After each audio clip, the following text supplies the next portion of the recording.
2 லட்சம் ரூபாய் கடன்ல தான் பிறகுது. அது யார் வீட்டுக்குள்ளேயா இருந்தாலும் 2 லட்சம் ரூபாய் கடன். ஏன்னா தமிழர்கள் மக்கள் வச்சுதான் கடன் கொடுக்கிறவங்களும் கொடுப்பாங்க. இப்ப 12 லட்சம் கோடி கடன் வாங்கியாச்சு. இப்ப அடுத்தது புதுசா இப்ப தேர்தல்ல புது வேஷம் போட்டா வருமா இல்லையா? அதனால என்ன பண்றாங்க, இப்ப நாங்க 8000 ரூபாய்க்கு நாங்க டோக்கன் கொடுக்குறோம். அந்த டோக்கனை வாங்கிக்கிட்டு உங்களுக்கு பிடிச்ச சாமான போய் நீங்க வாங்கிக்கீங்க அப்படின்னு சொல்றாங்க. இது எதுக்கு? அவங்களுக்கு வாக்களிக்கணும். அந்த செலவை அரசாங்க தலையில போட்டுருவோம் அப்படின்னு சொல்றாங்க. இதுக்கு அடுத்தது என்ன பண்ணுவாங்க, ஒவ்வொருத்த வீட்டுக்கும் வீட்டு வரியை ஏற்றுவாங்க.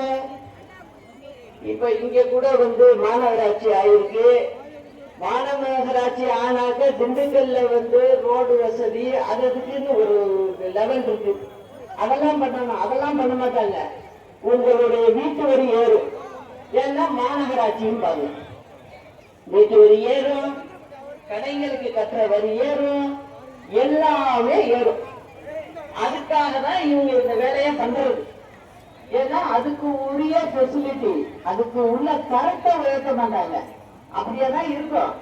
ஆனா உங்ககிட்ட வீட்டுக்கு வீடு வரியெல்லாம் ஏற்றிடுவாங்க. கேட்டா என்ன சொல்லுவாங்க, கார்பரேஷன் ஆயிடுச்சு, மாநகராட்சி ஆயிடுப்பா, அதனால அதெல்லாம் எல்லாமே ஏறும் அப்படின்னு சொல்லிடுவாங்க. இதெல்லாம் இந்த திமுகவுக்கு கை வந்த கலை. இதை செய்யும். அம்மாவை நேர்மையா நியாயமா மக்களுக்கு சுவை கொடுக்காம வேலை செஞ்சவங்க அம்மா. அவங்க கூடவே இருந்து பயணிச்சவனா.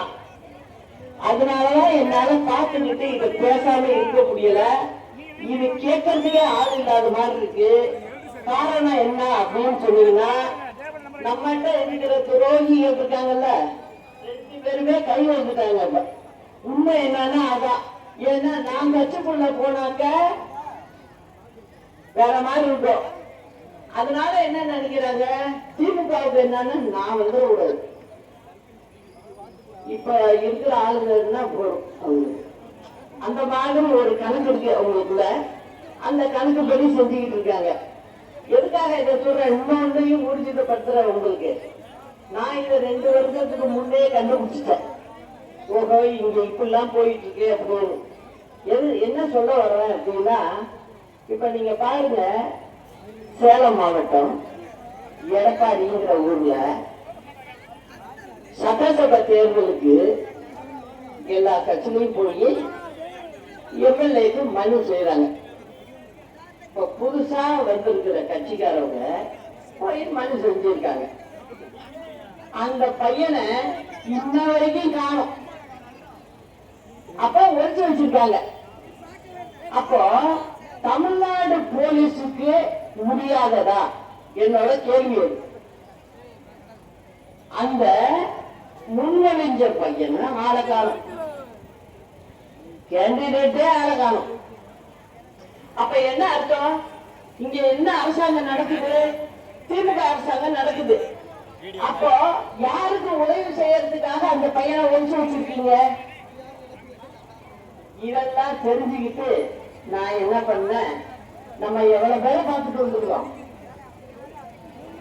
15 வருஷம் கூட இருந்து பார்த்திருக்கல எல்லாத்தையும். அதனால நாங்க என்ன பண்ணோம், நம்ம ஆளையும் தூக்கிறதுக்கு இருந்திருக்காங்க. யாரு மனு செய்யறாங்கிறதே தெரியாம வச்சு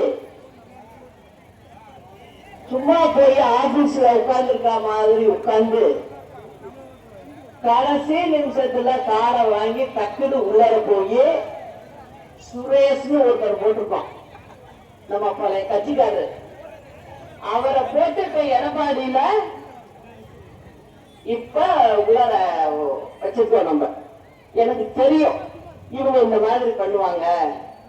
இது புது பையங்க, அவங்க அரசியலுக்கு வந்திருக்காங்க, நிச்சயம் இவங்க பண்ணக்கூடும். நம்ம ஆளையும் நிறுத்த விட மாட்டாங்க, அவங்க ஆளையும் நிறுத்த விட மாட்டாங்க. இது 2மே கூட்டு களவாளிகள் தான். திமுக உதவி பண்ணும் அப்படின்னு நான் நினைச்சேன். அதே மாதிரி பாருங்க அங்க நடந்திருக்கு. அப்போ தமிழ்நாடு போலீஸ் இன்னைக்கு ஒண்ணு சொல்லிக்கிறேன், அரசாங்கம் இன்னைக்கு இருக்கிற நாளைக்கு மாறும். நீங்க உங்க டியூட்டியை கரெக்டா பண்ணுங்க, லா அண்ட் ஆர்டர்ல கரெக்டா இருக்கணும். நீங்க தமிழ்நாடு போலீஸுக்குன்னு ஒரு பேர் இருக்கு, அந்த பேரை தயவு செய்து கெடுத்துக்காதீங்க. எல்லா ஸ்டேட்டுமே நம்ம ஸ்டேட்டை பார்த்து பயப்படுவாங்க. தமிழ்நாடு போலீஸ் கிட்ட நம்ம கிட்டே போக முடியாது, அந்த அளவுக்கு கெட்டிக்காரங்க சொல்லுவாங்க. இப்ப என்னாச்சு, 48 மணி நேரத்துக்கு மேல ஆயிடுச்சு, இன்னும் பையனை காணோம்.